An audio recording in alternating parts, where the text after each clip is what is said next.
Boy na lang. Boy. Asali. Ano? Ayun naman, Alright.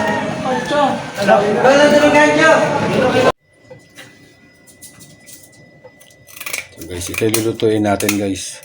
Mga kawangbo. Hindi yung pinakita ko kanina. Nakita ko lang sa inyo kung saan ko binili yung mga yung isdang to. Hindi alimasag yung bibili. Hindi alimasag yung lulutuin natin. Doon ko binili. Mga buhay pat, mga sariwa. Yan. Luluto tayo ng pinamatisang bakoko. Bakoko tawag dyan. Yan. Linisan muna natin. Alright guys. Yo, what's up mga kawangbo? Panibagong araw, panibagong vlog na naman tayo. Mapagpalang araw sa inyong lahat. Ito, kagagalin lang natin sa sakit. Trangkaso, kasama si Mrs. Ayan. Ang huling biyahe namin, nadali kami ng trangkaso. Kasi init at ulan. Pagtitinda, alright. So ngayong mga kawangbo, magluluto muna tayo dito muna sa bahay. Yung nabili natin mga isda, may natira. Lutuin muna natin. Hindi yung alimasag yung lulutuin natin, isda. Parang highlights lang natin yan. Alright mga kawangbo, abang-abang.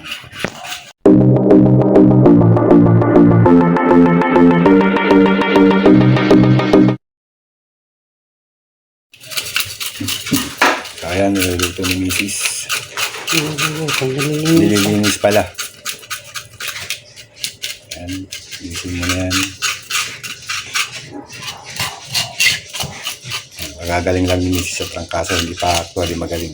Paras kami, nadali kami trangkaso. Kaya magluluto kami ng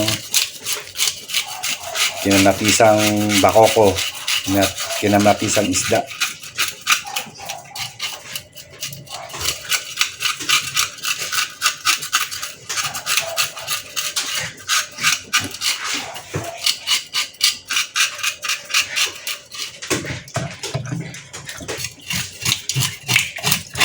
Parang tilapia siya, oh. Masulang puti. Bakoko tawag yan sa islang yan.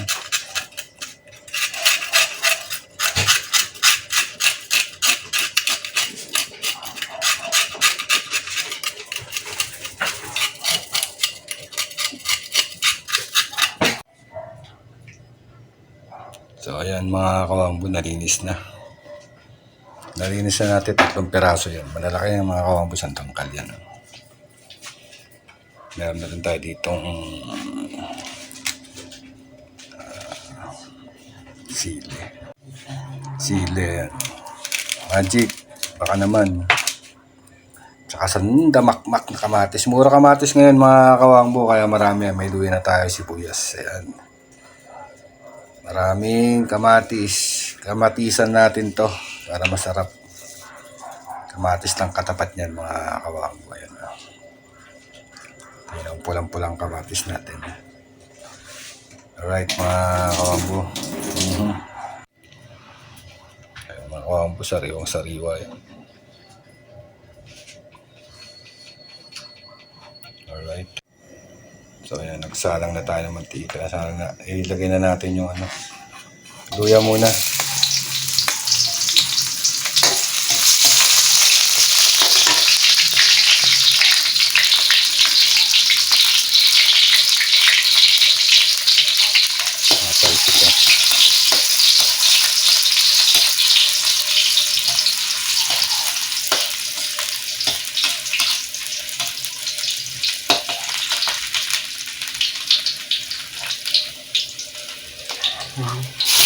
Kamatis. Magluluto natin yung mga marami tayong papakainin mga kawanggo. Mura kamatis ngayon kaya dinamena natin ng kamatis. Ayan.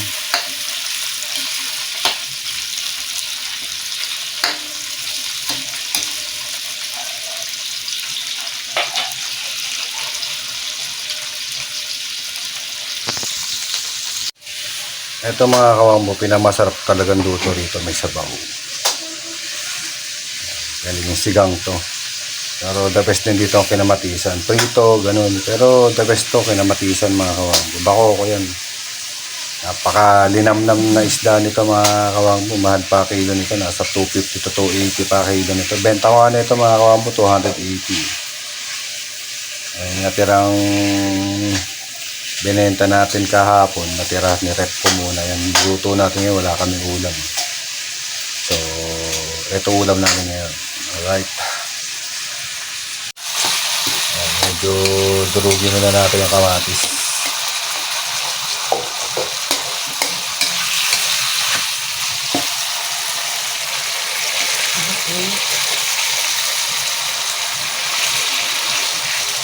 Ito natin para tumatas. Pag mura kamatis mga kawangbo, ito natin gawin to. Pero nung kailan ba yun? January ba yun? December, January, grabe kamatis. Nagto 200 plus 300 plus 300 ang kilo. Ngayon 20 lang isang kilo mga kawangbo kamatis. Ngayon pwede tayo magdami nito. Masarap to, malasa to. Lagyan mo na konting tubig yan. Asan yung sibuyas? Lagyan mo yung sibuyas. Yung sibuyas. Ayun.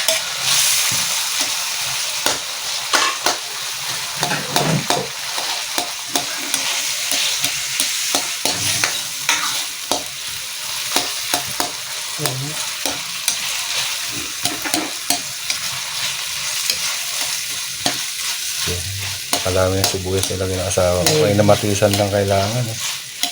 Hindi puro sibuyas eh. Sinibuyas mo, hindi ka namatisan eh.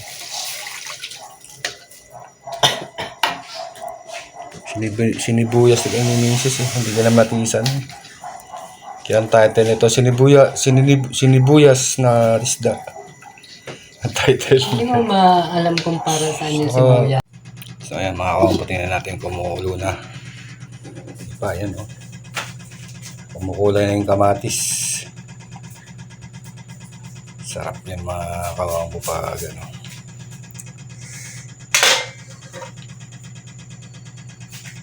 Ayan o. Oh.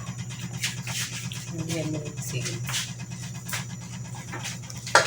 Ayan na, pag nilagay na isda. Sarap yan, nakakatas. Yan o. Talaga pag maraming mura kamatis na kawangbo yan. Wow. Masok-pasok pa oh. Walang edit to mga kawangbo. Ano naman oh. Magluto, walang edit. Ano resulta yun. Diba guys, nagbablog tayo yung natural. Natin ang paminta mga kawangbo yan. Paminta, alright, dami, alright. Oo, amoy yung paminta.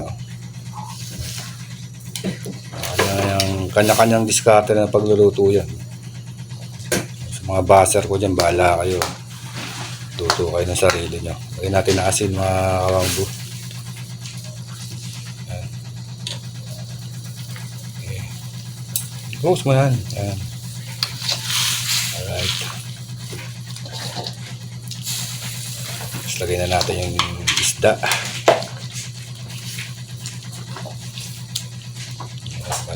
Press natin ng konti para madurog. No? Pasok mo na isda. Alright.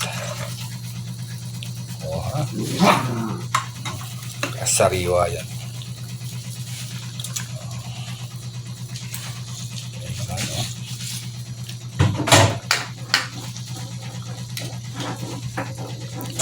Ayan. Issues na naman yan mga kawangbo. Ayan, sige. Lagay natin yung sili. 4 na piraso. Lagay natin lahat yan. Sabay-sabay na magluluto yan eh.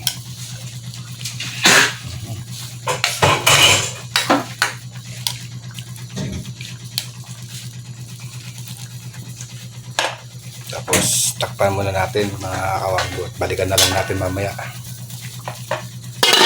Alright. So guys, tingnan ulit natin. Ayan. Lagyan natin yung pampalasa. Alright, napakabango mga kawanggo.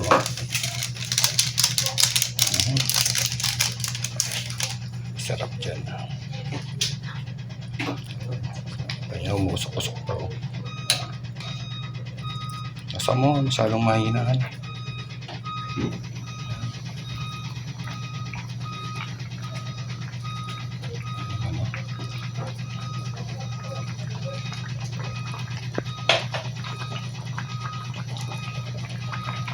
Tikman natin.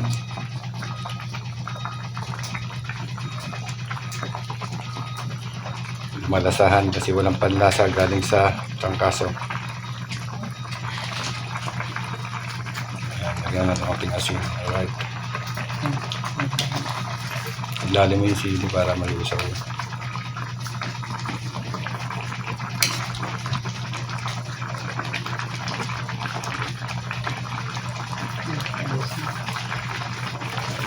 Mumukulo na.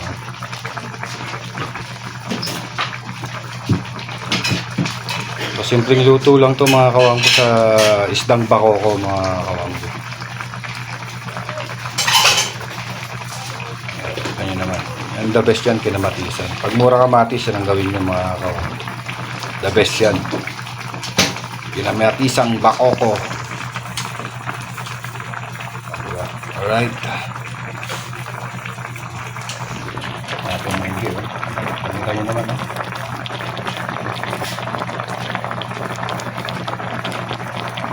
Wow. Yes.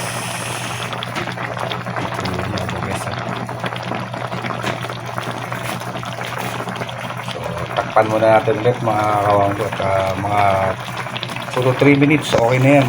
Alright.